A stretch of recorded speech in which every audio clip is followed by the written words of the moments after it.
Oke, assalamualaikum warahmatullahi wabarakatuh. Hari ini kita akan mempelajari masih di bab penyajian data ya, di mana materi yang akan kita pelajari hari ini adalah cara untuk menafsirkan data. Menafsirkan data dari suatu tabel dan atau diagram. Di mana diagram yang kemarin kan sudah kita pelajari itu ada diagram diagram batang, diagram garis, dan juga diagram lingkaran.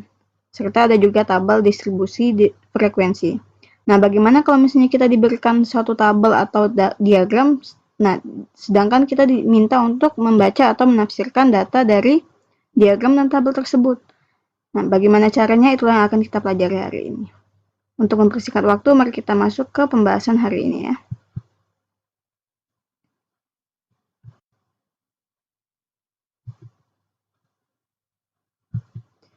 Oke, jadi di sini sudah ada tabel distribusi frekuensi, bisa dilihat di layar ya. Jadi data pada tabel di samping itu merupakan keuntungan yang diperoleh koperasi sekolah selama 6 hari. Pada hari yang pertama ditanya pada hari apa diperoleh keuntungan paling sedikit katanya. Oke, bisa dilihat dari tabel. Hari Senin itu keuntungannya 30.500, Selasa 42.900, Rabu 73.400, Kamisnya 55.800 dan Jumatnya 36.100 serta Sabtunya 25.700. Di pertanyaan pertama ditanya, pada hari apa diperoleh keuntungan paling sedikit? Coba kalian lihat di tabel. Pada hari apa sih keuntungan paling sedikit? Ini ya. 25.700 ya yang paling sedikit ya. Dan itu terjadi di di hari Sabtu. Sehingga dari tabel diketahui bahwa keuntungan terkecil yang didapat koperasi adalah 25.700 dan pada hari apa keuntungan itu didapat? Ternyata pada hari Sabtu, sehingga keuntungan yang paling sedikit terjadi pada hari Sabtu. Seperti itu. Kemudian di pertanyaan kedua ditanya pada hari apa diperoleh keuntungan paling banyak. Sama, kalian lihat lagi tabelnya. Mana keuntungan paling banyak? Ini ya, 73.400. Di hari apa ini keuntungan ini didapat? Di hari Rabu. Berarti pada hari Rabu keuntungan yang diperoleh paling banyak. Seperti itu. Bukan Selasa, Rabu ya, maaf ini salah. Oke, bisa dipahami ya. Sekarang kita lanjut membahas yang C. Katanya, hitunglah selisih keuntungan pada hari Jumat dan Sabtu. Nah, sekarang kita lihat dulu keuntungan di hari Jumat berapa? 36.100 ternyata. Oke. Sabtu, pada hari Sabtu berapa keuntungannya? 25.700. Yang ditanya apa? Selisih. Berarti kita kurangkan keuntungan hari Jumat 36.100 dikurang keuntungan hari Sabtu yaitu 25.700. Sehingga kita dapatkan hasilnya adalah 10.400. Jadi selisih keuntungan pada hari Jumat dan Sabtu adalah 10.400 rupiah. Seperti itu. Oke, sekarang kita lanjut ke pertanyaan yang D. Berapakah seluruh keuntungan selama seminggu? Nah, karena yang ditanya seluruh keuntungan selama seminggu, maka tinggal kalian jumlahkan semua keuntungan dari hari Senin sampai hari Sabtu. Sehingga 35.500 tambah 42.900 tambah 73.400 tambah 55.800 ditambah 36.100 dan ditambah lagi dengan 25.700, sehingga nanti kalian akan mendapatkan hasil penjumlahannya adalah 264.400.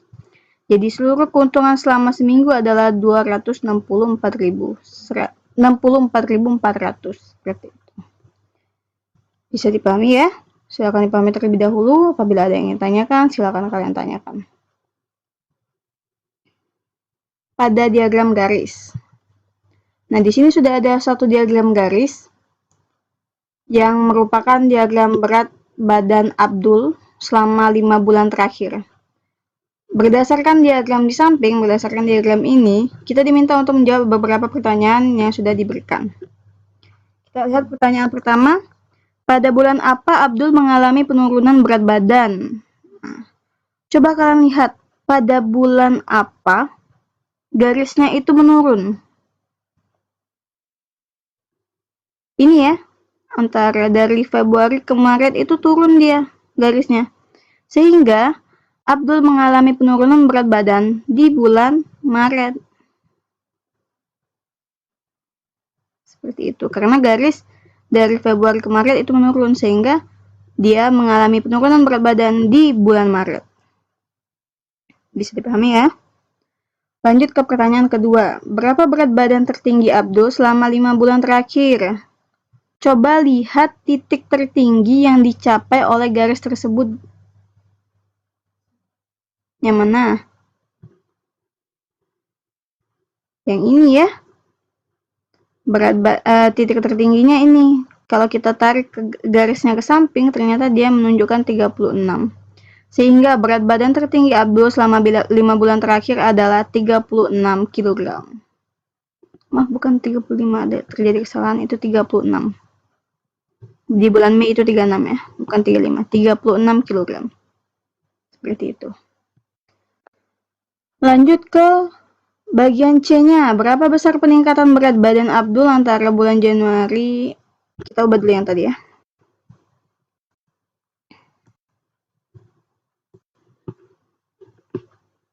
Bukan 35 tapi 36 kg. Oke. Ini tadi juga pada hari Rabu ya.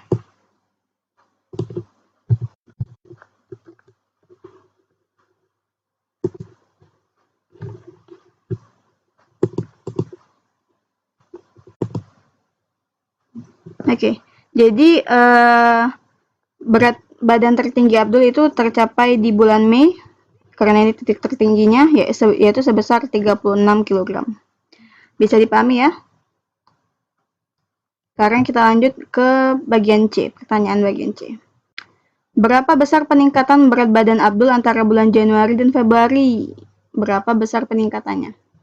Oke, sekarang kita lihat di bulan Januari dia berat badannya berapa? Tarik garis ke samping, ternyata dia menunjukkan 32. Berarti di bulan Januari berat badan Abdul adalah 32 kg. Sekarang kita lihat di bulan Februari. Kita tarik ke samping, ternyata menunjukkan angka 34. Berarti berat badan Abdul di bulan Februari adalah 34 kg. Karena yang ditanya peningkatan, maka kita kurangkan berat badan bulan Februari, kita kurangkan dengan berat badan bulan Januari. Februarinya tadi 34 ya, Januarinya 32, berarti 34 kurang 32 yaitu 2. Sehingga peningkatan berat badan Abdul antara bulan Januari dan Februari adalah 2 kg. Silakan dipahami terlebih dahulu, apabila ada yang ingin tanyakan, silakan kalian tanyakan.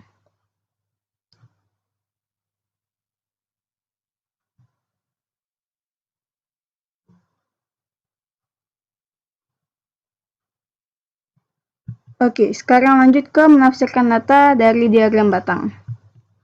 Di sini sudah ada diagram batang, di mana diagram batang itu menggambarkan hasil panen jagung dalam ton ya. Jadi dalam ton ini 10 ton, 20 ton, 30 ton, 40 ton, 50 ton, 60 ton. Desa Sukajadi selama 5 tahun terakhir. Berdasarkan diagram tersebut, jawablah pertanyaan berikut. Oke, kita lihat pertanyaan pertama. Pada tahun berapa katanya Desa Sukajadi mendapatkan hasil panen tertinggi?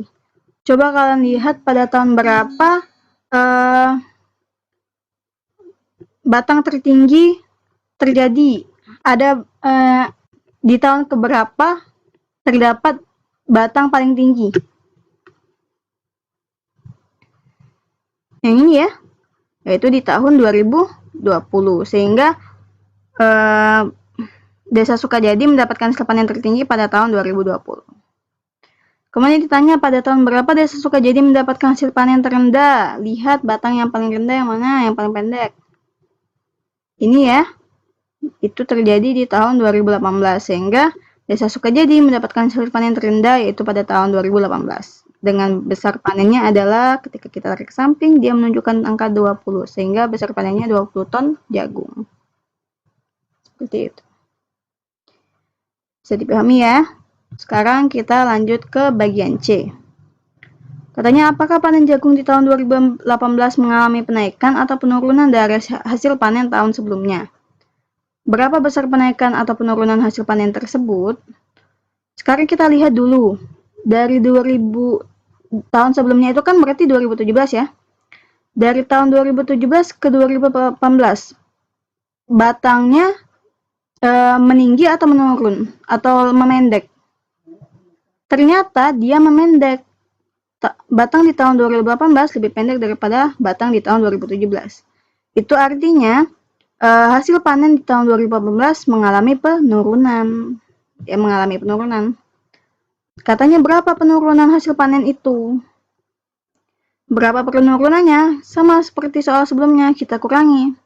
Hasil produksi 2017 kita kurangi dengan hasil produksi tahun 2018. 2017 kita tarik ke samping, ternyata dia menunjukkan angka 30, jadi hasil produksinya 30 ton. 2018 menunjukkan angka 20, berarti hasil produksinya 20 ton. Jadi besar penurunannya adalah 30 kurang 20, 10. Jadi besar penurunannya adalah 10 ton. Silakan dipahami terlebih dahulu, apabila ada yang ingin tanyakan, silakan kalian tanyakan.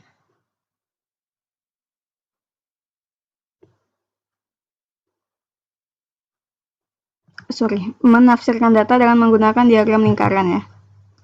Di sini sudah ada satu diagram lingkaran, di mana diagram tersebut menggambarkan pilihan ekstrakurikuler siswa kelas 7. Diketahui jumlah siswa adalah 300. Berdasarkan diagram tersebut, jawablah pertanyaan berikut. Katanya pertama, berapa banyak siswa yang memilih ekskul PMR dan berapa banyak siswa yang memilih ekskul drama? Oke, kita mulai dari membahas soal bagian A dulu ya. Yang ditanya itu berapa banyak siswa yang memilih ekskul PMR. Sehingga kita lihat bagian dari PMR. Ternyata persentase siswa yang memilih PMR adalah 10%. Sehingga banyak siswa yang memilih PMR adalah 10%. Kalian kalikan dengan seluruh siswa kelas 7. Jadi yang memilih PMR adalah 10% dikali banyak siswa kelas 7 tadi kan 300, berarti dikali 300. 10% itu kan artinya 10 per 100 ya. 10 per 100 kita kalikan dengan 300. 10 kali 300, 3000 per 100. Sehingga didapatkanlah 3000 bagi 100 adalah 30. Jadi banyak siswa yang memilih ekskul PMR adalah 30 siswa. Bisa dipahami? Sekarang kita lanjut ke pertanyaan B. Yang ditanya di situ berapa banyak siswa yang memilih ekskul drama. Oke, sekarang kita lihat ke bagian drama. Kita belum dikasih tahu berapa persentase siswa yang memilih ekskul drama. Sehingga kita harus mencari terlebih dahulu persentase siswa yang memilih ekskul drama. Caranya, kan jumlah seluruh persentase dalam satu lingkaran itu kan 100%. Nah, 100% dikurangi semua persentase yang diketahui. 12% ditambah 20, tambah 30, tambah 10, tambah 13. Jadi 100% dikurangi dengan jumlah seluruh persentase yang diketahui. Ternyata besar persentase yang diketahui itu adalah 85% jumlahnya. Jadi 100% dikurang 85%. Sehingga didapatkanlah persentase yang menyukai drama adalah 15%. Sehingga banyak siswa yang memilih drama adalah, karena persentase siswa yang memilih drama 15%, berarti 15% dikali jumlah siswa tadi 300. 15 per 100 kali 300, 15 kali 300 kan 4.500 ya. Dibagi 100, sehingga kita dapatkan bahwa banyak siswa yang memilih drama adalah 45 siswa. Silakan kalian pahami terlebih dahulu. Apabila ada yang ingin ditanyakan, silakan kalian tanyakan.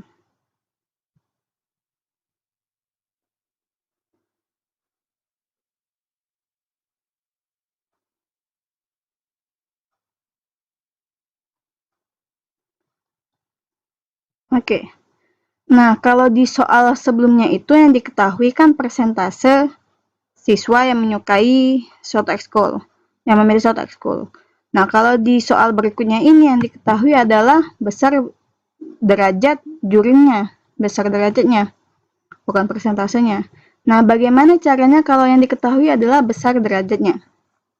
Sekarang kita lihat yang bagian A, Oke, jadi diagram lingkaran ini menggambarkan pilihan ekstrakurikuler siswa kelas 71.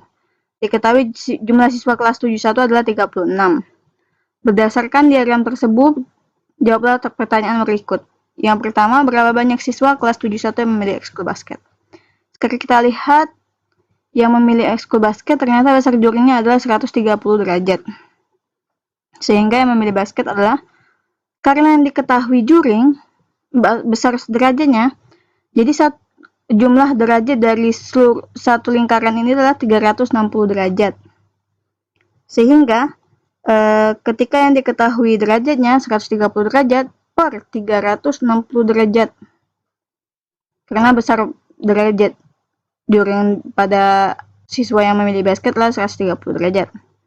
Jadi 130 per 360 dikali seluruh siswa kelas 71. 130 per 360 dikali siswanya kan 36, jadi dikali 36. 130 kalian kalikan dengan 36, nanti dapat 46.800 derajat dibagi 360. 46.800 bagi 360. Setelah kalian bagikan, nanti kalian akan mendapatkan bahwa hasil pembagiannya adalah 13. Sehingga banyak siswa yang memilih ekskul basket adalah 13 siswa. Jadi kalau misalnya di derajat tadi, misal 10 derajat, 10 derajat berarti kan 10 per 100 ya, dikali jumlah siswa. Kalau misalnya yang diketahui besar derajatnya, kalau yang diketahui persentase, misal 10%, 10 per 100 berarti dikali jumlah siswanya berapa. Nah, kalau misalnya yang diketahui adalah derajatnya, misal yang diketahui derajatnya adalah 130 derajat. Berarti 130 per 360 kan. Jadi kalau misalnya yang diketahui derajat itu per 360. Besar derajat yang diketahui per 360 dikali jumlah siswanya berapa. Seperti itu ya. Bisa dipahami? Sekarang kita lanjut ke bagian B. Sama. Karena yang ditanya adalah yang memilih ekskul musik, tapi yang besar derajat juring di bagian musik belum diketahui, sehingga kita harus mencari tahu terlebih dahulu. Seperti kata Ibu di awal tadi, bahwa jumlah besar derajat juring satu lingkaran ini adalah 360 derajat. Sehingga 360 derajat kita kurangi dengan besar derajat yang diketahui. Besar dari jumlah seluruh derajat yang diketahui. Jadi 360 dikurang 130 tambah 80 tambah 100. Ternyata jumlahnya adalah 310. Jadi 360 dikurang 310 sehingga didapatkan bahwa besar derajat juring siswa yang memilih ekskul musik adalah 50 derajat. Karena besar derajatnya yang menyukai musik adalah 50 derajat, berarti banyak siswa yang memilih musik adalah 50 derajat per 360 dikali jumlah siswanya 36. Ya, ini jumlah siswa kelas 71. Nah, sekarang tinggal kalikan 50 kali 36, 1800 per 360. Didapatkanlah hasil pembagian ini adalah 5. Sehingga banyak siswa yang memilih ekskul musik adalah 5 siswa. Bisa dipahami? Silakan pahami terlebih dahulu. Apabila ada yang ingin tanyakan, silakan kalian tanyakan.